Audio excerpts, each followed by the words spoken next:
we should give up. When the going gets tough and I wanna give up, I will trust in you. 'Cause you're always gonna lead, always gonna lead, always gonna lead me through. When I'm feeling overwhelmed and almost wanna quit, I will not give in. 'Cause you're giving me strength, the strength to start again. Sing it, everybody. Come on, let's keep going. Ooh, ooh, ooh, ooh. We're never gonna give up, no. Oh, everybody. Come on, let's keep moving. Yeah. Ooh, ooh, ooh, ooh. We're never gonna give up, no. Never gonna give up. Never gonna give up. Never gonna give up. Never gonna give up. No, never gonna give up, no. When I'm feeling like I can't finish where I started, I will look to you. Jesus showed me how, Jesus showed me how to follow you. Singing, everybody, come on, let's keep going. Ooh, ooh, ooh, ooh. We're never gonna give up, no. Oh, everybody, come on, let's keep moving. Yeah. Ooh, ooh, ooh, ooh. We're never gonna give up, no. Never gonna give up. Never gonna give up. Never gonna give up. Never gonna give up, no. Never gonna give up. Never gonna give up. Never gonna give up. Never gonna give up, no. Everybody, come on, let's keep going. Ooh, ooh, ooh, ooh. We're never gonna give up, no. Oh, everybody, come on, let's keep moving. Yeah. Ooh, ooh, ooh, ooh. We're never gonna give up, no. Never gonna give up. Never gonna give up. Never gonna give up. Never gonna give up. Never gonna give up, no. Never gonna give up. Never gonna give up. Never gonna give up. Never gonna give up, no. Hey there, welcome to Story Lab. This week we're talking about grit, while we take a look at the story of someone who met up with a pretty unusual bonfire. Oh, and don't miss this either.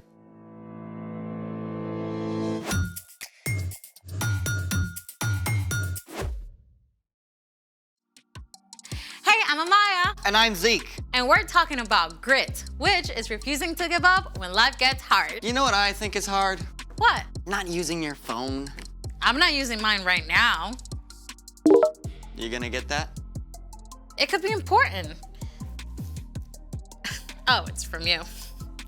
Well, cell phones can be good. Right. I mean, you might be watching us on a phone right now. Yeah. You have an invitation to play Farm Builder. Ooh. I don't have to look at my phone. You know what? Me neither. I can go longer than you without a phone. Oh, you're on. Let's do it!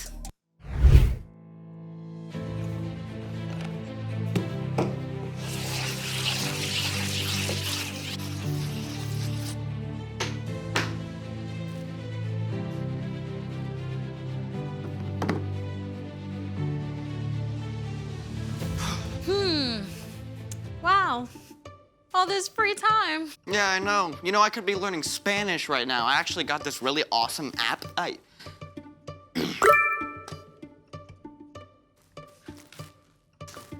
That might be your new game score. Right.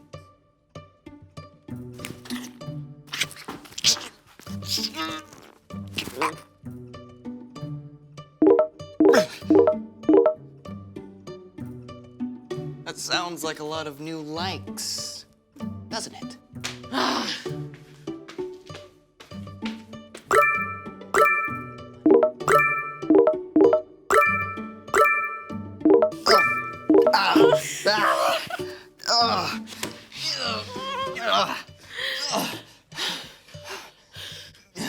Okay, I'm thinking of something else. Thinking of something else.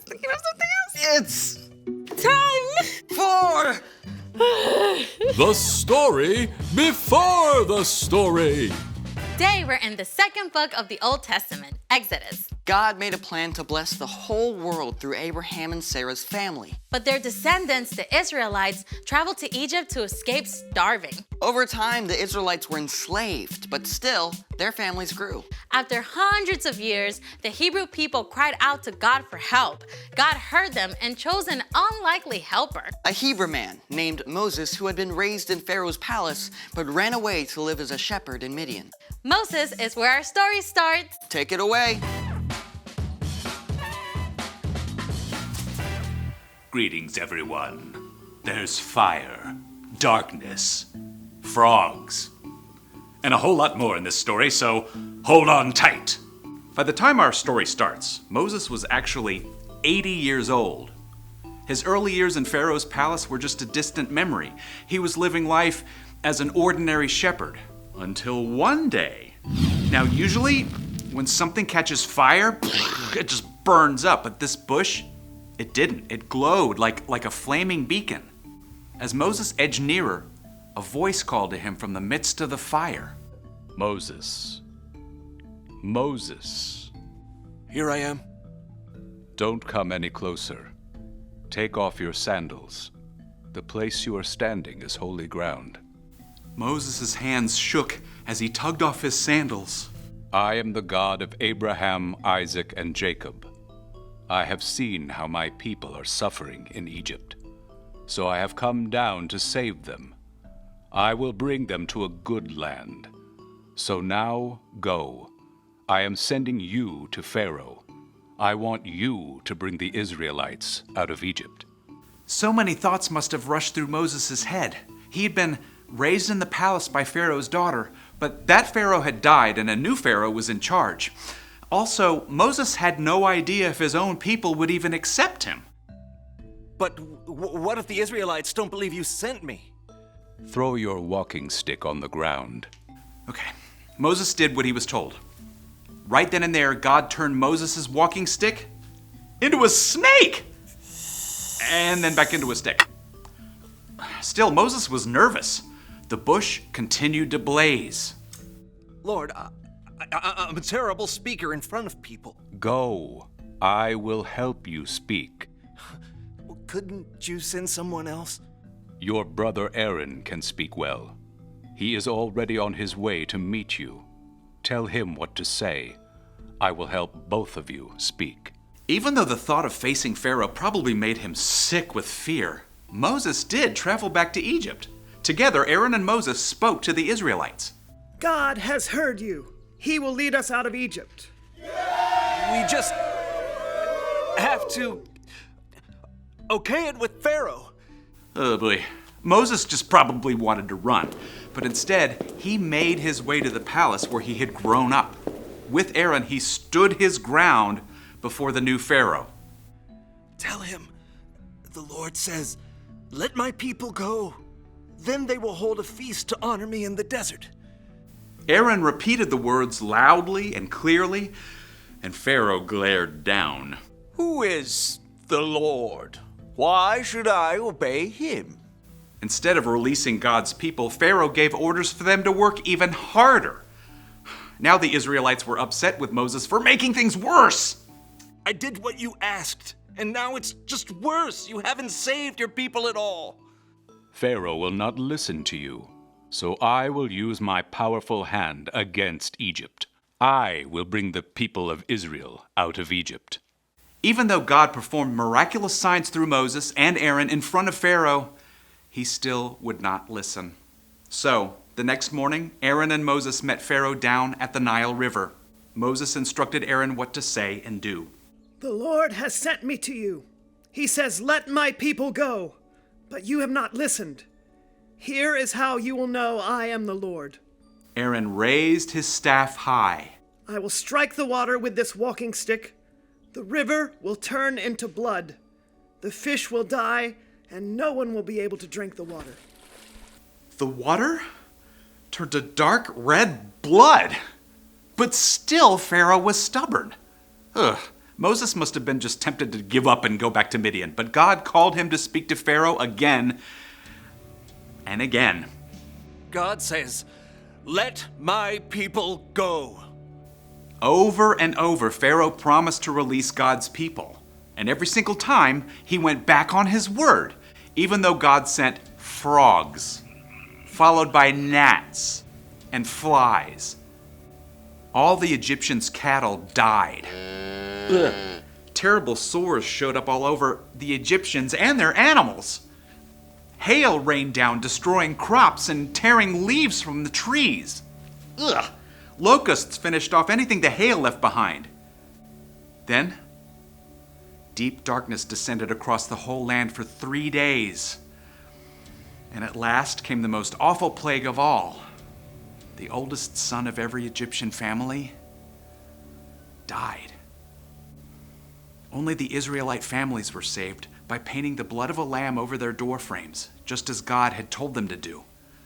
When Pharaoh saw the terrible thing that had happened, he called Moses one last time. Get out of here, all of you. Just leave us alone. Go. Moses and Aaron gathered the people together. No time to bake your bread, just bring the dough along.